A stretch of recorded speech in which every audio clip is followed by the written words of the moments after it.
The lion king. আফ্রিকার বিশাল সাভানায় ভোরের আলো ধীরে ধীরে ছড়িয়ে পড়ছিল।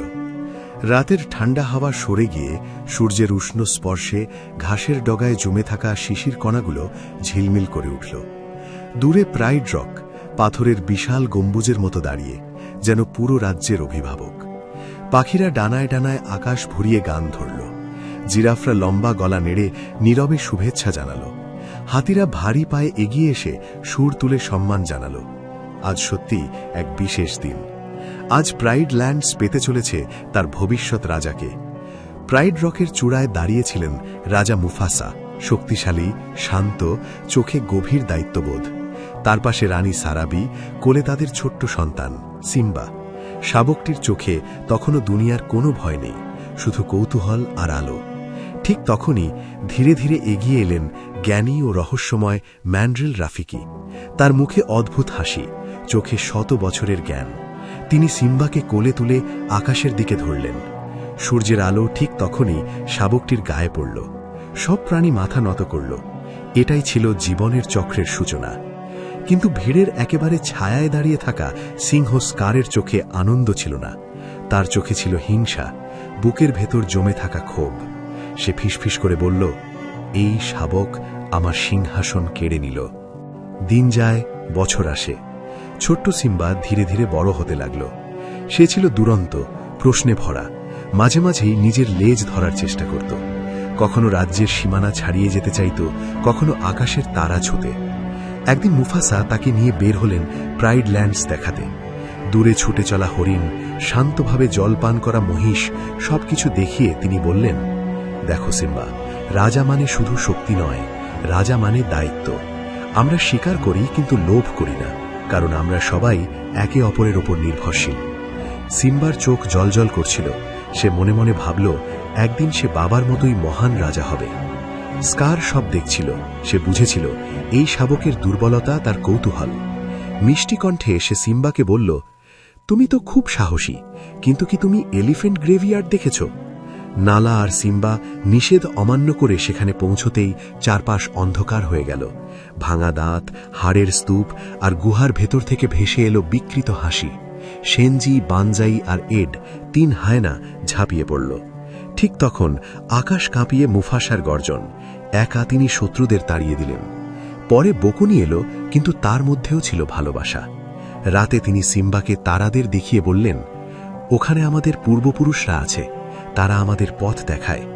সেই রাতে সিম্বা প্রথমবার বুঝল তার বাবা শুধু রাজা নন, তার আশ্রয়েও। স্কারের মন তখন অন্ধকারে ডুবে গেছে।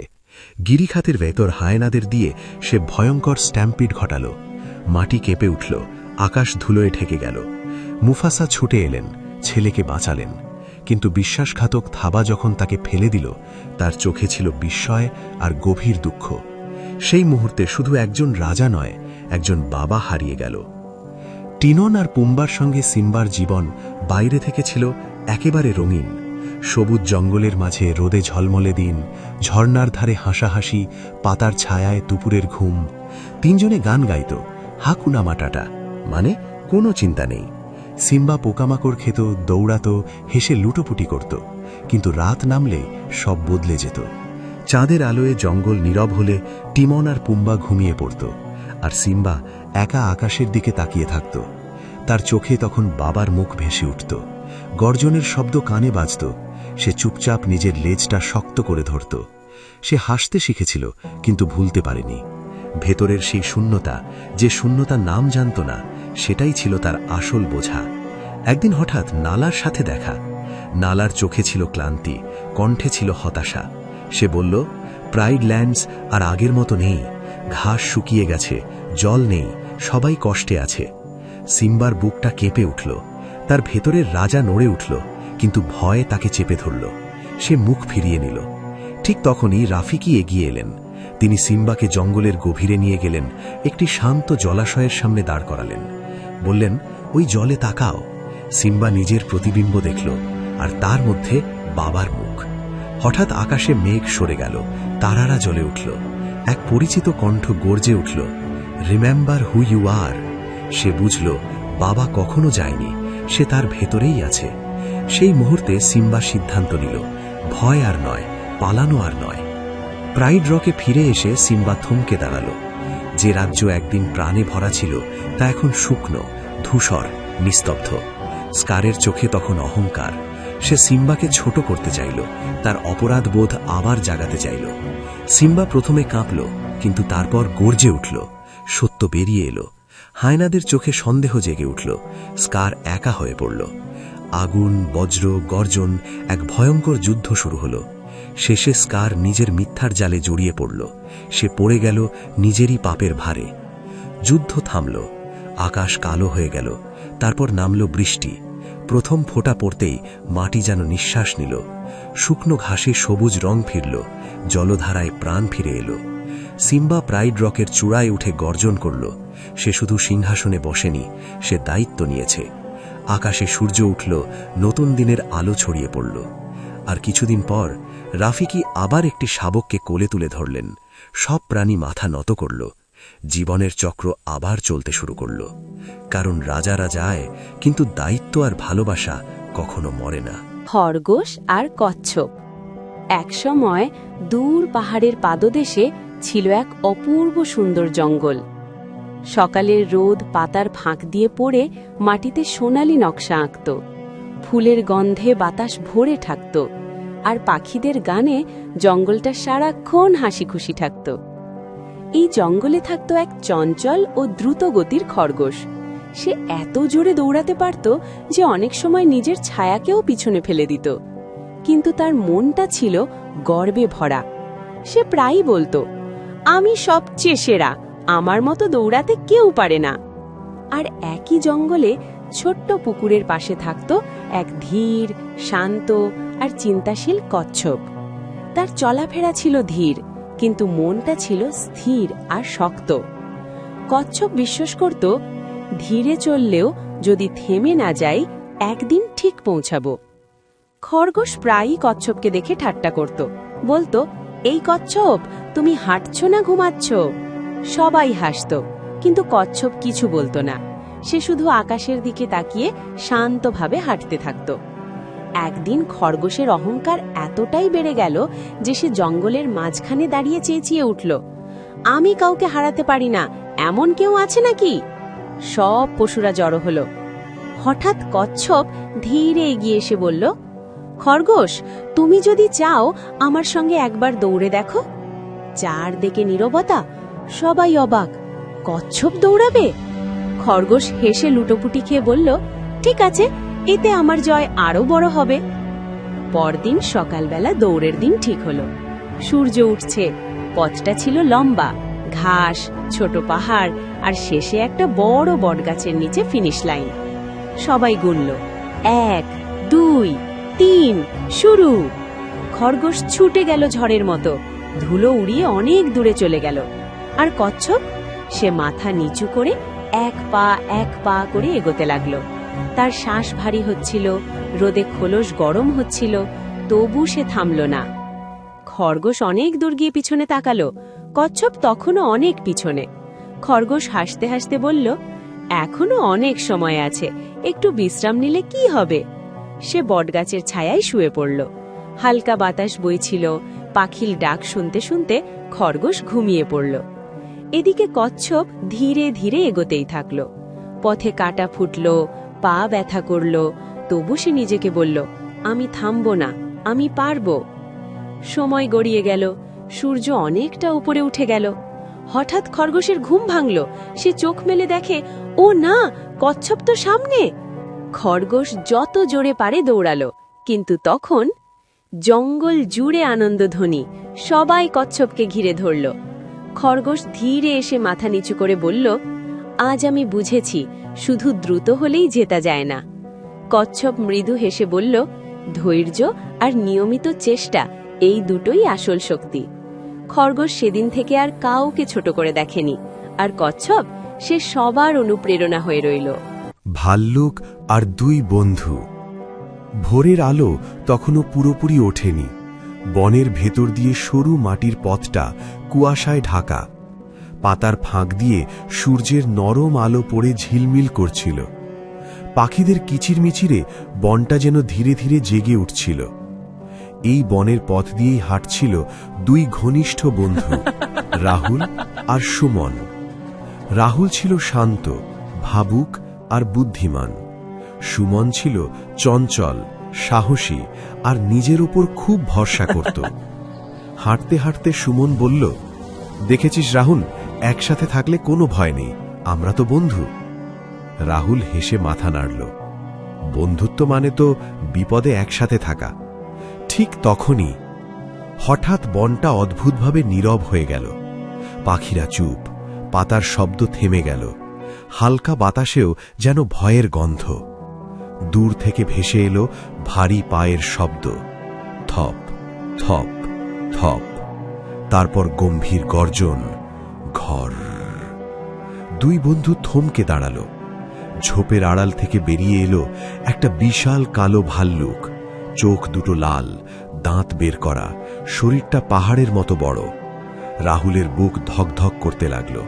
সুমনের মুখের রং ফ্যাকাশে হয়ে গেল। ভাল্লুক, রাহুল কাঁপা গলায় বলল। কিছু ভাবার আগেই সুমন হঠাৎ চিৎকার করে উঠল, আমি বাঁচব! সে দৌড়ে গিয়ে কাছের এক উঁচু গাছে চড়ে বসল। একবারও পিছনে তাকাল না। বন্ধুকে একা রেখেই সে নিজের প্রাণ বাঁচাতে ব্যস্ত। রাহুল একা দাঁড়িয়ে রইল। পালানোর কোনো পথ নেই। ভাল্লুক খুব কাছে চলে এসেছে। ঠিক তখনই রাহুলের মাথায় এক শেষ বুদ্ধি এলো। সে শুনেছিল ভাল্লুক মৃত মানুষ খায় না। রাহুল সঙ্গে সঙ্গে মাটিতে শুয়ে পড়ল, শ্বাস আটকে রাখল, চোখ বন্ধ করে একদম নিথর হয়ে পড়ে রইল, মরা মানুষের মতো। ভাল্লুক এসে তার চারপাশে ঘুরতে লাগল।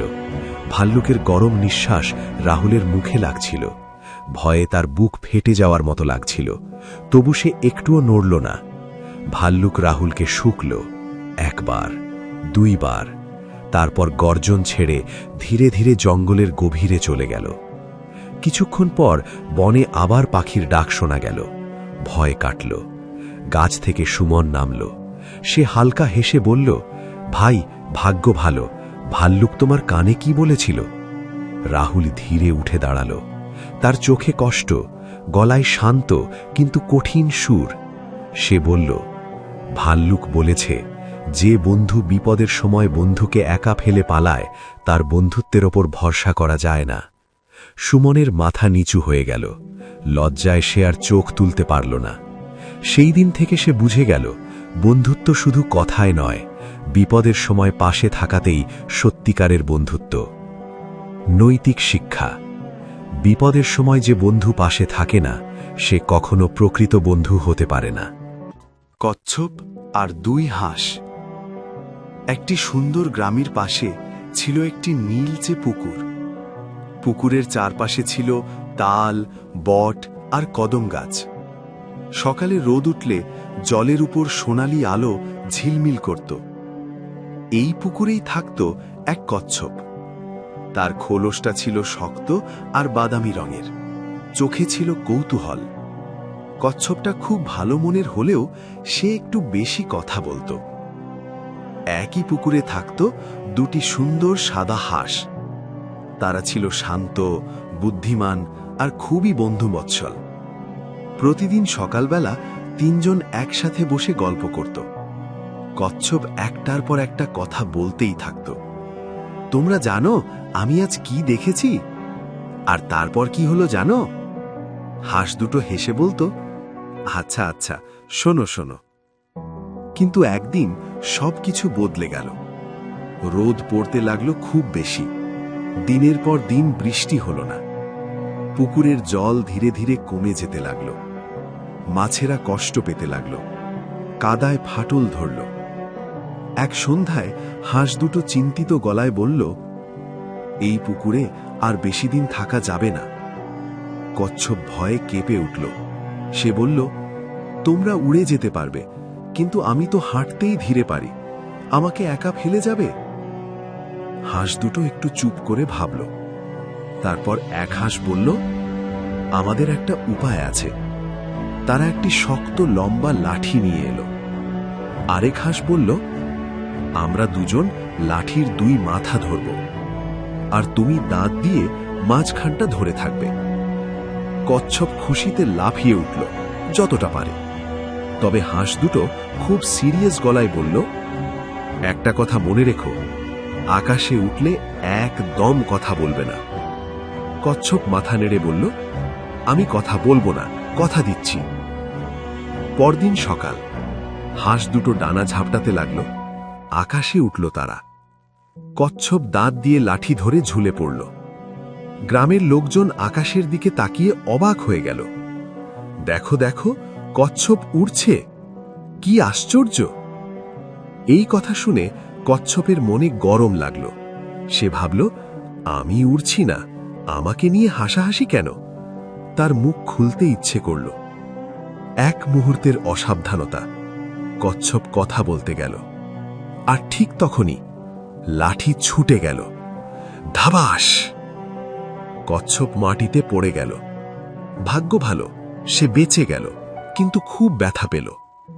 হাঁস দুটো দ্রুত নেমে এসে বলল, আমরা তো আগেই সাবধান করেছিলাম। কচ্ছপ চোখে জল নিয়ে বলল, আমার দোষেই সব হয়েছে, আমি যদি একটু ধৈর্য ধরতাম। সে লজ্জায় মাথা নিচু করল। হাঁস দুটো মৃদু গলায় বলল, ভুল থেকে শেখাটাই আসল। কিছুদিন পর কচ্ছপ আবার সুস্থ হল। সে আগের মতো কথা কম বলতো, বেশি শুনত, আর হাঁস দুটোর কথা সে সব সময় মনে রাখত। ছোট পাখি আর হাতির ছায়া। বনটা ছিল খুব পুরনো, এত পুরনো যে সূর্যের আলো মাটিতে পৌঁছতে পৌঁছতে নরম হয়ে যেত। উঁচু উঁচু গাছের মাথা আকাশ ছুঁয়ে আছে, আর নিচে শত শত পাতার ফাঁকে ফাঁকে আলো ছায়ার খেলা। এই বনের এক কোণে বাড়িয়েছিল একটি বড় শিমুল গাছ। তার একেবারে ওপরের ডালে পাতার আড়ালে ছিল একটি ছোট্ট পাখির বাসা। বাসাটা খুব সাধারণ, কয়েকটা শুকনো ঘাস, নরম পালক আর একটু ভালোবাসা। এই বাসাতেই থাকত ছোট পাখিটি। পাখিটি খুব মিষ্টি, খুব শান্ত, কিন্তু তার বুকের ভেতরে লুকিয়ে ছিল এক অদ্ভুত ভয়। সে ছায়াকে ভয় পেত, বিশেষ করে একটা ছায়াকে। প্রতিদিন সকাল হলেই বন জেগে উঠত, হরিণেরা দৌড়াত, বানরেরা লাফাত, আর ঠিক তখনই মাটিতে পড়ত একটা বিশাল ধীরে নড়া ছায়া। ছায়াটা এত বড় ছিল যে পাখিটির বাসার চারপাশ অন্ধকার হয়ে যেত। ছোট পাখিটি ডালের আড়াল থেকে তাকিয়ে থাকত, তার বুক ধকধক করত। এত বড় ছায়া মানেই কিছু ভয়ঙ্কর, সে নিজের মনে বলত। ছায়াটার মালিক ছিল এক বড় হাতি। হাতিটা ছিল খুব শান্ত, সে কাউকে ধাক্কা দিত না, কাউকে ভয় দেখাতো না। সে ধীরে ধীরে হাঁটত, পাতা ছিঁড়ে খেত, নদীর ধারে দাঁড়িয়ে জল ছিটাত। কিন্তু ছোট পাখি এসব দেখত না, সে শুধু দেখত বড় ছায়া মানেই বড় বিপদ। দিনের পর দিন পাখিটি হাতিকে এড়িয়ে চলতে লাগল। হাতি এলেই সে উড়ে যেত, হাতির ছায়া পড়লেই সে কাঁপত। একদিন দুপুরে বনটা অস্বাভাবিক রকম শান্ত হয়ে গেল। পাখিরা হঠাৎ চুপ, আকাশের রং ধীরে ধীরে বদলাতে লাগলো। কালো মেঘ জমল, বাতাস ভারী হয়ে এলো। তারপর ঘোর বজ্রপাতের শব্দে পুরো বন কেঁপে উঠল। ঝড় শুরু হয়ে গেল, ডালপালা দুলছে, পাতা উড়ছে, গাছগুলো কাত হয়ে পড়ছে। ছোট পাখিটি তখন বাসার ভেতরে। সে তার ছোট ডানায় বাসাটাকে আগলে ধরল। এটাই তো আমার ঘর, এটাই তো আমার সব।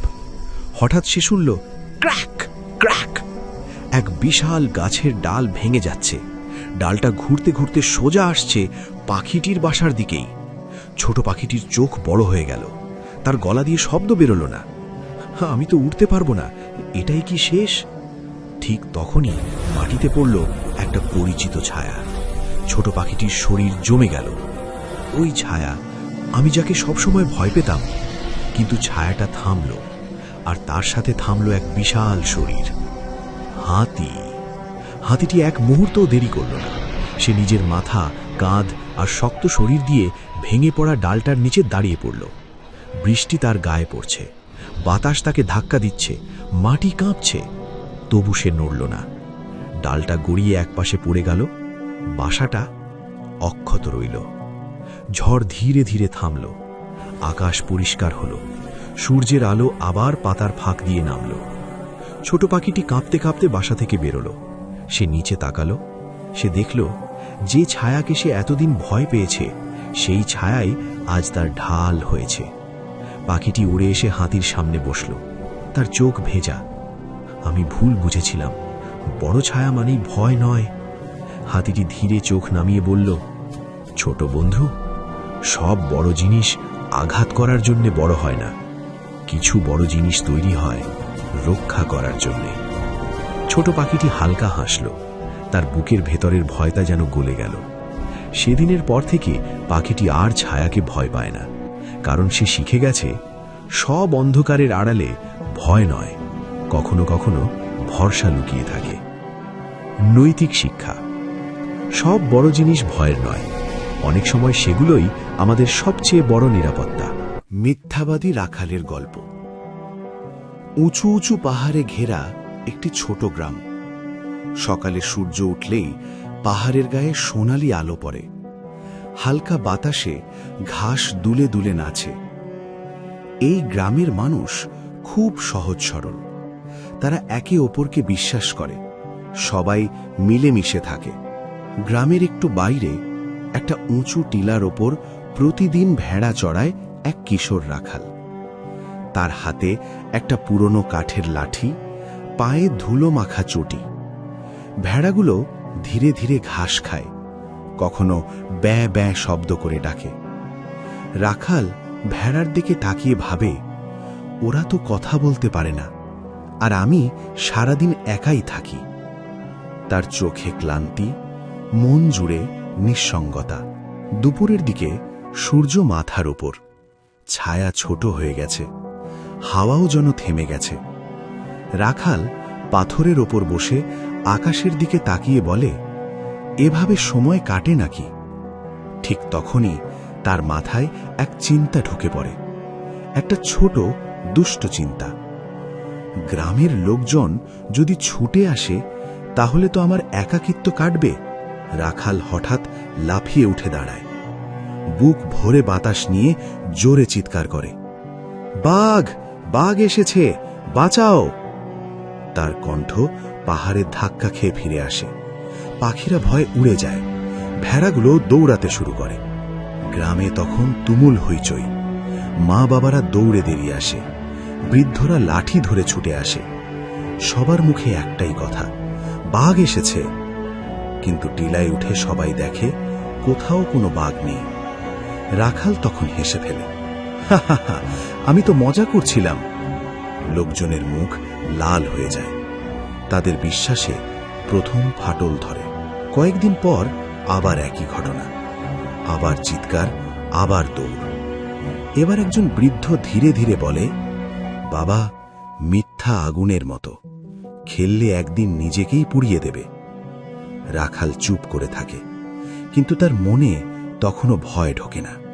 এক সন্ধ্যায় আকাশ হঠাৎ কালো হয়ে যায়, বাতাস ভারী, চারপাশ নিস্তব্ধ। ঝোপের ভেতর থেকে পাতা নড়ার শব্দ, তারপর গভীর গর্জন, গর্র। দুটো আগুনের মতো চোখ অন্ধকারে জ্বলে ওঠে। বাঘ ধীরে ধীরে এগিয়ে আসে। ভেড়াগুলো আতঙ্কে ছুটোছুটি করে।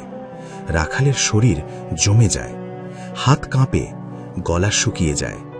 সে প্রাণপণে চিৎকার করে, বাঘ! বাঘ এবার সত্যি, দয়া করে বাঁচাও! তার কণ্ঠ ভেঙে যায়। গ্রামের লোকজন শোনে, কিন্তু কেউ আর দৌড়ায় না। ও আবার মিথ্যে বলছে, এই কথাই ঘুরে ফিরে আসে। বিশ্বাসের দরজা বন্ধ হয়ে গেছে। বাঘ কয়েকটা ভেড়া নিয়ে অন্ধকারে মিলিয়ে যায়। পাহাড়ে নেমে আসে নিস্তব্ধতা। রাখাল মাটিতে বসে পড়ে, চোখ দিয়ে জল পড়ে। সে নিজেকে বলে, আমি নিজের হাতেই আমার সাহায্য হারিয়েছি। পরদিন সূর্য আবার ওঠে, কিন্তু রাখালের ভেতর সব বদলে গেছে। সে গ্রামের সামনে দাঁড়িয়ে বলে, আমি আর কখনো মিথ্যে বলবো না। এইবার তার গলায় সত্যিকারের অনুশোচনা।